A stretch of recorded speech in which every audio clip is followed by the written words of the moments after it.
Anyways, let's get started. My name is Steven Sondheimer with Slow Media, and we're going to be doing car commercial commentary, introducing the all-new Lexus NX. Whole new redesign for the new Lexus NX. I feel like I'm going to keep messing that up. Or more colloquially known in its sister vehicle, the Toyota RAV4, or the Toyota RAV4 Prime that I believe is out now for the NX 450h, which is the hybrid model. Now I do understand that there is like more of a sportier model that is going to be for 2022, which has the new redesign culture, all the new technology, all that good stuff, as well as the 302 hybrid, I believe it's plug-in hybrid horsepower, for the NX. Car companies, they just so blatantly misadvertise to just, it seems like maybe the wrong clientele, or maybe just there's just this huge disconnect. There needs to be this idea of exclusivity and a socialite aspect to certain levels of their cars, especially for Lexus being a luxury car dealer.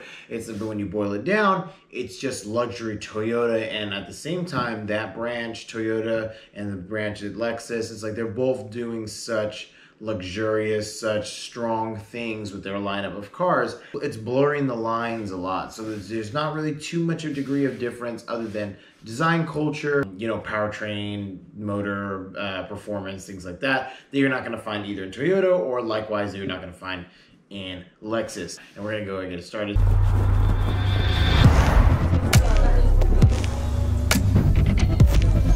All right, already off the bat, I just want to stop it right here at 5 seconds. It's only been 5 seconds, but there's already been 3 of these silhouetted, statuesque women that have just come into play. I've seen one cut of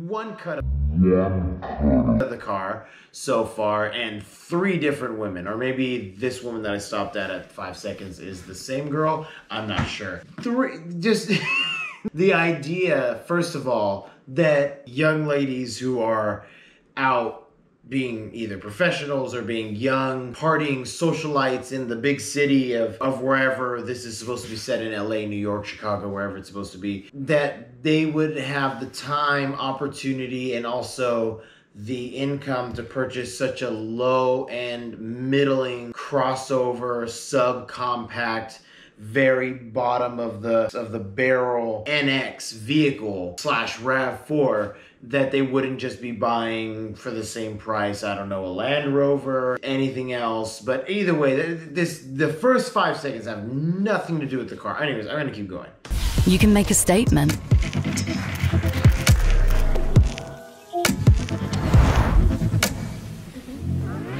You can take a chance. Take a chance on what? Okay, I'm sorry. I'm just stopping in right here at 17 seconds. Make a statement. That girl was painting, but she was painting in front of a live audience? I'm confused. So you're saying is that the statement is that we're doing live art now, and that you drove your NX 450h Plus on your artist budget to your art gallery or your art exhibition and painted, and then got in your luxury vehicle, your red leather seats and all that with the paint on you, getting on the car, getting on your $55,000 plus subcompact RAV4 Toyota with the Lexus badge. I'm very confused by that. And then, so the next one is take a chance. Take a chance on what? That lipstick? Did she take a chance on that? Because she wiped it away. So unless that was a reverse shot, which I don't get, I wouldn't understand. So she wiped it away, wiped away the lipstick, and she was saying we took a chance on it. So would the color not work? Did it not match her skin tone, her outfit? What happened there? I'm really more concerned with the L'Oreal commercial that this was originally, that they just mixed the Lexus commercial in. Now they said take a chance, and I think that take a chance really doesn't apply to the lipstick that she applied to her lips, that she then quickly removed in the bathroom of this exclusive hotel or wherever she's staying at that seems to have some party or whatever the heck is going on. The tagline was take a chance, and I think that's for this next scene right here.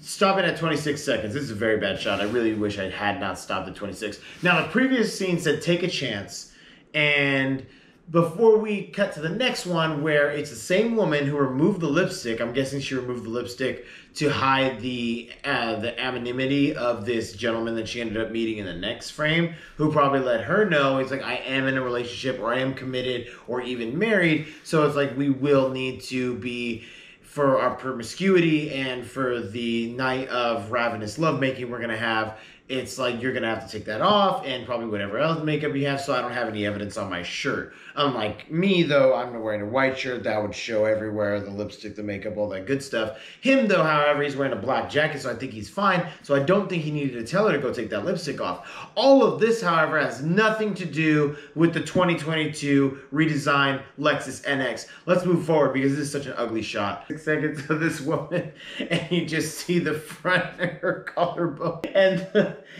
the sinews of her neck.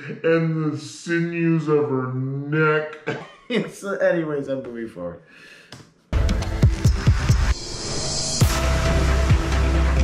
You can do things differently. Okay, now we see the car. All right, I saw the car for like 1 second. The car was going barreling down some kind of lit metropolitan area. It's probably just some tunnel connecting to, you know, the on-ramp to some suburb somewhere. And it's like there's nothing special about it. It's just lit particularly different, so it looks nice. I get it, I understand. I would take my Type R through there and want to take the same rolling shot. It's only like a second and a half. And it moves over to this other female who was in the very beginning of the shot, who is walking through a crowded street of people who very, very obviously look like they were all dressed in the same 3 outfits. If there's 3 people, 1, 2, 3, in that shot with the same gray suit on. Some guy who looks like he got lost in the shot from the production crew with just a white shirt and black pants. And then the girl standing immediately next to our protagonist of this scene has a very vibrant red scarf and a down jacket. There's a lot going on there that indicates that she's in a very different season of weather than everybody else is. But that's besides the point. It was second 30 to 33. He says you could do things differently as she does her little spaghetti noodle dance through the crowd of people. By the way, not getting in anyone's way. It's not like this movement that she did avoided like collision with anybody. It was just, you could do things differently, which she absolutely can, but it also indicates mental illness at the way that she's doing things differently. Because she's not doing them by choice. It's obviously a physical tic of some sort that I would think would restrict her from the ability to operate motor vehicles. Hence, what does her narrative have to do with owning a Lexus NX 450h F Sport? Continuing. Reshape the future.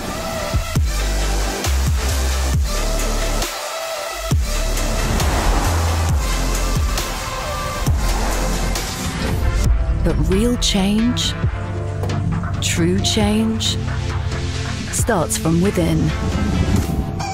So now the woman with uncontrollable motor functions and, you know, muscle spasms is getting behind the wheel of this same NX that we've only seen twice in the entirety of this 41-second commercial so far. What do you reshape the future? I'm so confused because with the redesign of the Lexus NX 450 Plus, which again has nothing to do with this scene where this weed garden this guy seems to be at, or maybe it's where they produce COVID, I don't know. Something's going on there, but it's like has nothing to do with the car. First of all, he comes up in a gray suit, the same gray suit, mind you, from second 31, where the 3 people wearing the same suit in that shot, who then proceeds to remove his tie, his shirt, to his undershirt. You can even reshape the future.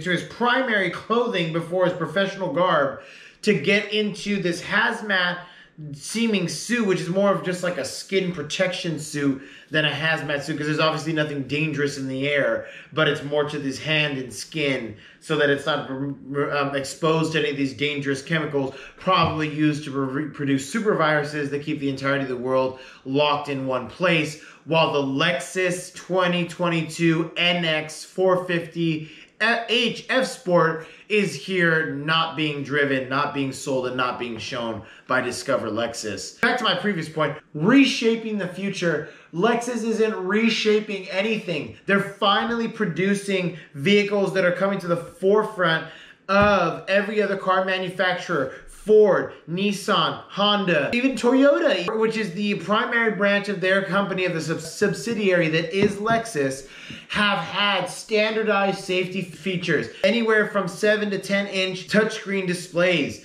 updated sound systems, updated integrated like daytime running lights, all these things that are the new features of Lexus NX are not included until this previous 2022 year, which Nissan did it forever ago. Honda did it forever ago. Volvo did it off their first line of new vehicles that they started producing. On their first line of like plug-in hybrids, you know, turbocharged, supercharged cars that they had. It's such a disrespect to the idea of the culture of the car community, of people, especially of the savviest buyers. Because if you're the savviest buyer, you're gonna realize that, hey, this NX for 2022, $50,000, F Sport hybrid, $60,000 possibly. I haven't looked up the MSRP. I'm just throwing numbers at a wall and expecting people to just, you know, accept them. But you look at that price range, you look at that scope of vehicle, and you can still get yourself into a used, probably German car, BMW, Mercedes-Benz, with the same standardized features, touchscreen, big screen, same safety features, you know, automatic lane keeping assist. Lexus still hasn't come out with a AI-driven lane keeping assist like the way Honda has with Honda sensing. It seems like such a latent idea to have put off so far into the future, but it's just because Lexus is so reliant on name brand recognition, on the fact that back in the early 2000s, late 90s, their design culture was revolutionary. It was hot. It was what was desired. The all leather on the inside, soft features, more ergonomics. You know, the silent drive, which Lexus is known for, was so prevalent at the time, but they've stuck with their 2014 to 2016 design culture, and they've ridden it for the past 5 to 6 years until now, where they're promising all these new cars, a whole new line of vehicles by 2025. It's like, but they're gonna have to really step it up, because even the LC Lexus, which is with the most technologically and performance-driven advanced vehicle in their lineup, right behind the IS 500, yet to be released, F Sport, that is also just really driving Lexus forward into their future, is still behind the curve. Still design culture on the inside the same, interior, amenities, all kind of the same. They're not doing what makes Lexus stand out. They're standing inside the lines of what was previously Lexus. I could be wrong, I could be incorrect, but at the same time, this weed farm that this young man is mining has nothing to do with the stripping he was doing earlier, the motorly challenged young African-American woman who got into the vehicle previously to go, I'm assumingly, crash the car immediately with her nonverbal physical tics. Let's continue from second 51.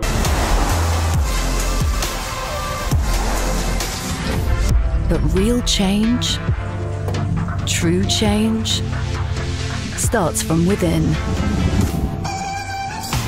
The all-new NX. Absolutely, change starts within Lexus. It starts from within your design team and from within the walls of the confines of the echo chamber that you find yourselves in, that you only make such minute differences and changes from your sister company, Toyota, from how the fact that this NX is the same as the previous generation minus the front fascia, you know, still partially fake vents, integrated LED daytime running lights that are now housed within the same unit, which also looks like a step backwards, Lexus. You previously had them on the outside, you had them on the inside, then you put them on the outside, now they're back on the inside. What's next? Are they going to be on top of it, behind it, to the side of it? Where are you putting the daytime running lights next? That's what I'd like to know. Now, a few design tips I'd like to point out that I really do enjoy. I like the same body color fender flares and wide body fenders that you have throughout the entirety of the vehicle. That's all body colored. It's not plastic like it has been in other models or in previous models, even in the RX and other older cars, and even other like things like the Toyotas and the Nissans and the Hondas that don't have body colored panels like that. That's a very Mercedes-Benz, BMW thing to do. I love that. The wheels that you're including in the F Sport, love it. You know, I love the fact that your design culture has always been just above standard, even from way back then. Anyways, Lexus, this is all just a roundabout way of saying I support your endeavors, I support your pursuits. I'm just thinking that there's just a little bit more that can be done, especially about your price points, of the fact of how minute the changes are to the vehicles, and in this competitive market, at the fact that your parts and your manufacturing is at a lower level of overhead seemingly than your German competitors, than even the other Japanese competitors such as Acura and Honda, that because that you have such a culture of reliability and dependability with Lexus, Toyota, that it can be done better, and that these commercials can be done better, not patronizing your audience into this surreal idealism of what kind of life can be led. Because let's be honest, the type of people who are buying your NX 450h F Sport are not living this idyllic lifestyle of just party all night, making breakthroughs in scientific technologies all day, or whatever that guy was doing with that, you know, crystal meth lab that he just walked into, that white room. I really didn't know what was happening there. Performance that empowers you. Technology that isn't just intuitive, it's second nature. Intuitive. It didn't sound like she said intuitive. It sounded like intuitive. Why did it have a CH? Anyways. Reconceived from the inside out. Oh, the girl with the nervous tendencies to spasm out is also behind the wheel again, and she's also doing more of her little bending and snapping. To be more in tune with you. The amazing experience to me is how little this vehicle will have anyone in tune with themselves. That's the last thing this vehicle is going to do, because the kind of people who buy this vehicle are in work from 9 a.m. to 9 p.m. and because they make a good enough living doing whatever they're doing, doctor, lawyer, nurse, you know, whatever practical living that they're doing, that they're working non-stop. They just need a practical, decent vehicle. It's going to get them from point A to point B, and more than likely they're not too far from their job. And they have maybe one child, or living the solo life, or whatever the case may be. You know, that car's not, you know, further getting in tune with anything other than in tune with your commute to get to work and clock in and clock out and get back home. This has been Slow Media. This has been Car Commercial Commentary. Please leave your comments below, subscribe, and drop a like in the video so that we can continue to up our subscriber base, up our likes and everything on the channel. The like really takes us up in the YouTube algorithm, so I've been told. So please drop a like. You don't have to share the video or anything if you don't feel like it, but just drop a like if you enjoyed it, even if you don't subscribe.